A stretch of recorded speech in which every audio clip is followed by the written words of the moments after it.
On paper, Alara's life looked enviable. Glass-topped coffee table, eucalyptus in a porcelain jug, a job title that slid cleanly into conversations. She knew which blazer eased negotiations and which rug made her apartment feel expensive, and strangers admired the shine. Yet a small ache worked like a splinter under her ribs whenever her mother's name lit the phone. The brighter she made it outside, the darker something turned inside, as if no amount of polish could make the reflection finally smile back. Approval, especially Eleanor's, was her quiet obsession. She had learned its rituals as a child, memorizing how to earn a nod, a quick touch on the arm, the soft exhale that meant she'd done something right. If she arrived early, if she worked harder, if she dated carefully, if she spoke less, the room at home might warm. It never did in the way she needed, and she decided the draft was her fault, a problem she could fix with more effort. To anyone peering through the window, they looked close. Eleanor mastered charm, pouring it like wine, her praise sparkling and sly. Arthur hovered at the edge with a mediator's sad patience, a man who believed quiet was the same as peace. Liam, younger by 3 years, wore ease like a tailored jacket.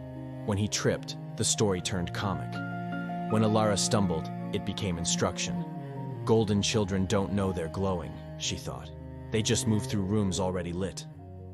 Memory arrived like drafts under a door. Report cards with high marks and Eleanor's tilted smile. You're so close. Imagine if you stopped getting distracted. A dress Alara loved, her mother's fingers pinching the fabric, a tad clingy at the hip, but fine. The non-profit job interview, Eleanor's thoughtful murmur, so noble, yet corporate would teach you more. Each sentence came ribboned as care, and still it left an imprint, a small circle pressed into skin that never quite lifted. Alara learned to map herself around these imprints. She moderated her laugh, edited her appetites, apologized for ideas before she finished voicing them. Self-doubt became a room she could cross in the dark, palms skimming familiar corners. It kept her industrious and pleasant and perpetually unsure. In quiet moments, when the kettle clicked or traffic softened outside, she wondered what it would feel like to exist without measuring, to stop treating her life as a presentation built to win a single audience. On the first breath of winter, the family table glowed with candles and a ham lacquered to mirror sheen. Alara arrived with chrysanthemums and a bakery box, smile ready. Eleanor kissed both cheeks, inhaling near her hairline like an appraiser. Lovely, she said, arranging the flowers. You look fresh, though a softer lipstick would flatter. Arthur took her coat, grateful for something to do. Liam bounded in late with news of a promotion, tossing compliments toward everyone as if scattering bread to birds. They ate, and Eleanor's questions pinched at their edges. How is the apartment? Must be quiet, living alone. And work? Still married to it, I suppose. She smiled the way people draw curtains. Arthur lifted his glass to everyone doing their best, a toast that thinned on his tongue. Liam, earnest, suggested she meet people from his office, told her she'd love his mentor, described a client he'd charmed. Alara nodded and felt herself slipping out of the frame of her own evening. By coffee, words crowded her mouth and refused to form. She imagined speaking plainly, the room stilling, Eleanor's eyes hardening, the reasonable defense that would make Alara sound dramatic. Sensitive, thin-skinned, unable to take a joke, the verdict she feared. So she chose competence, smiling, clearing plates, laughing just enough. Eleanor looped an arm through hers and promised, "We'll find someone worthy of you." Alara said she wasn't worried. In the bathroom, the fan hummed. One tear slid down, and she wondered how much more of herself she could spend to stay loved tonight. She rode home with the city's cold pressed against windows, the cab's heater hissing like an apology. In the apartment, the refrigerator's hum settled in beside her heartbeat. She replayed the evening the way one rubs a bruise, checking if it still hurts. Laughter that disguised corrections, compliments with a seam of lesson, her own smile bent into service of the peace. Resentment rose like silt disturbed from a riverbed and clouded everything. She messaged Sarah with fingers that shook, then called because text couldn't carry the weight. Sarah's voice arrived warm, an unhurried room. Alara told it badly at first, minimizing, apologizing for the mess of it, and Sarah kept asking for specifics until the shape sharpened. "That isn't care," she said gently. "That's control braided to charm. If a colleague spoke to you like that, would you call it support or sabotage?" Alara reached for the usual defense, that her mother meant well, that family jokes wore sharper edges, and stopped as something tired in her went quiet. Sarah did not rush into the silence. She said the word conditional, as if laying a coin on the table.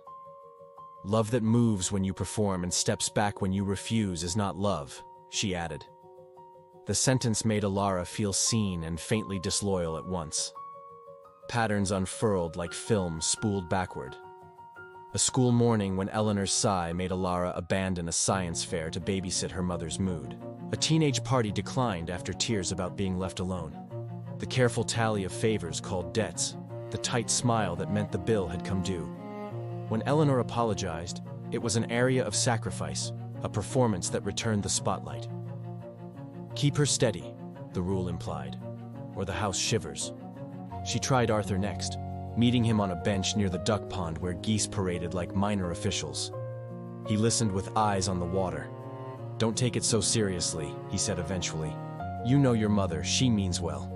If you could let the comments roll off, we'd all get along." He patted her knee with hesitant pride for her career and none for her hurt. His quiet felt suddenly like a vote. Liam called the next day in a buoyant rush, oblivious to the bruise she was tracing. He needed a favor for their mother, a slideshow for a charity luncheon Eleanor had agreed to present. "You're so good at design," he said. "Mom will be less stressed if you handle it." Ilara's no ricocheted inside her chest and dissolved on her tongue. "Of course," she answered brightly, and later sat among old photos feeling like a ghostwriter. She delivered the file on time. Eleanor's gratitude skimmed the surface, polished, and quickly moving to edits. "Lovely, and perhaps fewer candid shots of me laughing," she suggested, as if arranging flowers. Alara said sure and carried the weight home, a package she had not agreed to lift. They had a coffee planned for thanks, circled on the calendar in careful ink. She arrived early and chose a table with light, waiting for something gentle. The message landed 5 minutes after the hour, breezy and devastating. "Running behind, rain check. So proud of you. X." 2 cups sweated on the table, sugar crystals like sand on the saucer. Alara watched a barista wipe a counter to a sterile shine and felt a small sound tear inside her, so quiet no one looked up. It wasn't fury. It was a cold clarity, the kind ice brings when the river finally stills. She walked without aim until her calves ached, shop windows returning a ghost who practiced pleasantness. A sentence arrived like a key. What if I cut them off? The idea terrified and soothed, a cool hand on fever. At home, she wrote it on a sticky note and placed it by the sink, an altar. She imagined not picking up, not explaining, not smoothing. The room's quiet changed register. Less accusation, more possibility. Days turned into a ritual of hesitation, the sticky note by the sink softening at the edges, while her resolve hardened into something she could touch. At night, her apartment glowed blue with tabs opened like portals. She read words she had never allowed herself to claim. Enmeshment, triangulation, intermittent reinforcement, parentification. The language steadied her, like someone laying down stepping stones across a river she had assumed was uncrossable. In comment threads, strangers described family dinners that hummed with subtext, and mornings shaped around keeping one person calm. Therapists in careful prose wrote that survival sometimes looks like withdrawal, that love without respect becomes a cage with velvet bars. She copied lines into a notebook, truth by truth, until the frantic need to justify thinned into a quiet intention. Protect the small life inside her that had grown tired of being bargained with. She practiced sentences out loud, the apartment witnessing phrases that shook as they entered air. "I feel diminished when I need contact to be less. I will not take on last-minute tasks." She set alarms to remind her to breathe during the call she finally made, her hand steadying against the counter. Eleanor's voice answered bright, the practiced brightness of someone hosting even over a phone line. They chose a time. Alara arrived at her mother's kitchen with a heartbeat she could hear in her ears. lemon polish and the hum of the refrigerator holding court. The family calendar was crowded with obligations written small and neat, proof of life in boxes. She began as she had rehearsed, naming the pinch without stabbing. "I want a relationship with you that doesn't cost me my peace," she said. And Eleanor's laugh rushed out, not amused so much as incredulous. "You sound like a podcast," came the reply. And when Alara didn't backpedal, the laugh folded into injury. "I have always done my best. Your childhood was full of opportunity. How dare you make me into a monster?" Tears welled with practiced ease, each one an argument. Alara listened to her own inhale the way divers listen for the surface. She repeated what mattered. Fewer comments on her choices, no last-minute rescues, calls only when both were calm. Space. 2 months, she said, so she could learn what her life felt like without the chorus. Eleanor's gaze sharpened, tenderness replaced with the steel that had kept the family dressed and on time. "You are being cruel. You always overreact. Your brother never causes this kind of drama. This is your jealousy talking." It was a quiver of arrows, some old, some new. Alara felt the familiar tug to defend herself, to recount every time she had smiled when hurt, to turn herself inside out and show the clean seams. She held the urge like a glass she chose not to lift. "This isn't a debate," she said softly. "It's a boundary. I love you, and I'm going to take space." Eleanor's mouth compressed into a line that meant both contempt and fear. "If you walk out like this, don't expect me to be waiting when you crawl back," she said. A blessing turned curse. Alara put her spare key on the counter and left before the kitchen could become a courtroom again. Arthur called that evening with the tone he used when bills arrived or appliances failed, measured concern for a practical problem. "Your mother is devastated," he said, and the word landed like a stone. He was disappointed in a gentle way that felt worse than anger, urging her to be reasonable, to apologize, to consider the holidays. "Families bend," he said, which in his language meant Alara should. He didn't ask what had driven her to this edge, and his omission built a silence that made her spine feel newly exposed. She swallowed the ache that wanted to argue, and said only that she needed time. He sighed, a worn hinge. "Why are you making this so hard?"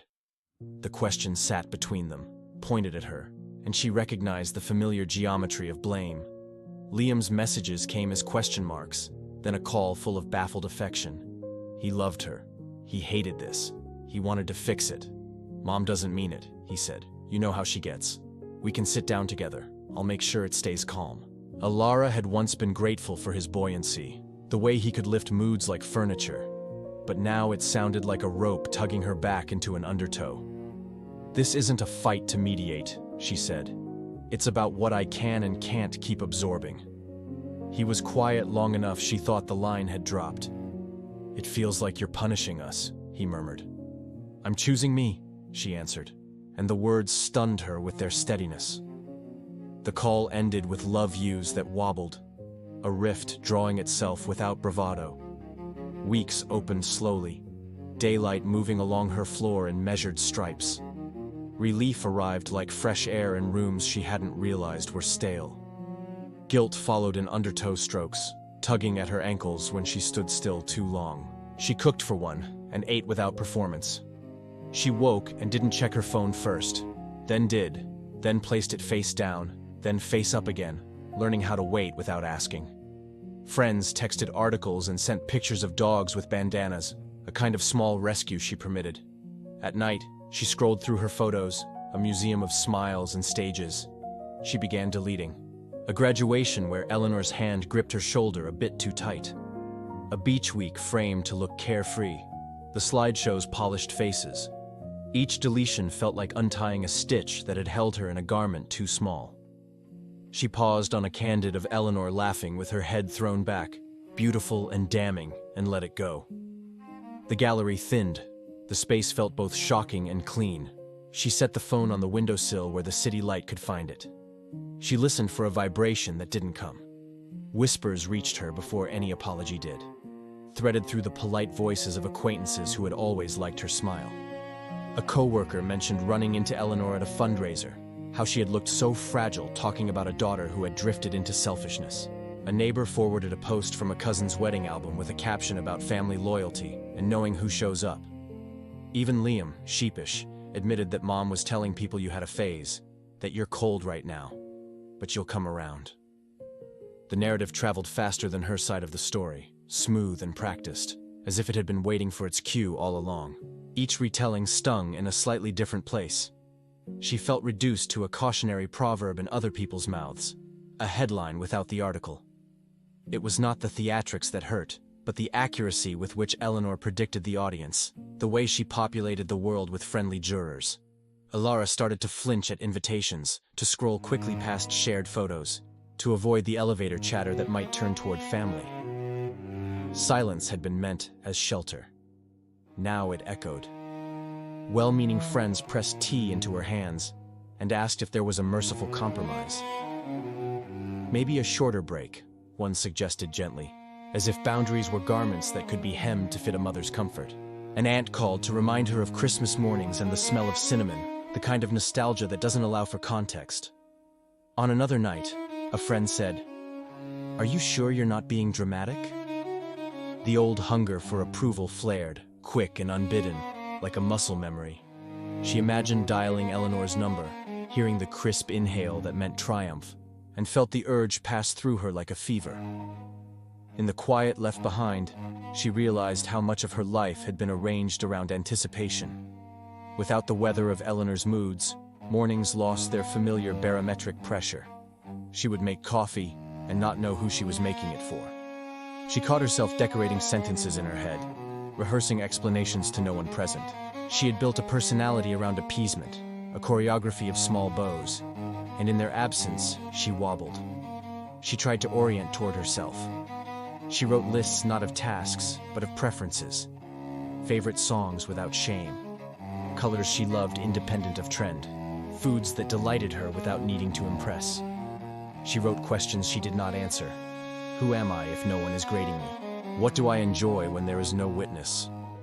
The diary absorbed her experiments and gave nothing back except the strange relief of existing unobserved. Waves of doubt still broke over her, but the undertow felt weaker when she stood facing it. The world, careless, arranged an encounter anyway. She turned a corner in the market and found them by the stacked citrus. Eleanor in a scarf the color of stormwater, Arthur gripping a list like a shield. They froze together, a tableau bathed in fluorescent quiet. Eleanor's expression arrived first, not fury but an injured theater, lips parting on her daughter's name and then closing around it. Arthur studied the lines. Alara heard her heart in her ears and made her voice level. "Hi." Eleanor inclined her head and said, "I hope you're well," each word cool and brittle as glass. Arthur glanced at her and looked away. Longing surged, then met the cleaner truth. The old script had been a cage. "I am," she said. "Take care." Outside, the cold air felt medicinal, and she walked until the reflections released her. That night, Liam called with a voice rubbed thin. "I tried to soothe her and failed," he said. "She cried because you didn't crumble. I think I've been her counterweight, not her cure. The jokes land like darts. She makes me report back. I'm scared to pull away. I don't know who I am without that role, but I see it now too." Morning light pooled on the rug like a small lake the first day she sat across from the therapist. The room was gentler than she expected, plants leaning toward the window, a box of tissues that did not feel like a trap. She spoke carefully at first, placing each fact on the table the way one lays out shards to see how they used to fit. The therapist listened without flinching, asked her where in her body the memories lived, invited her to locate the ache rather than explain it away. Alara found it under her ribs, tight as a fist. Naming it did not fix it, but it made the air more breathable. They practiced boundaries as sentences that could be spoken without apology. She wrote them in her notebook and tried their taste. "I won't discuss my dating life. I won't respond to messages sent through other people."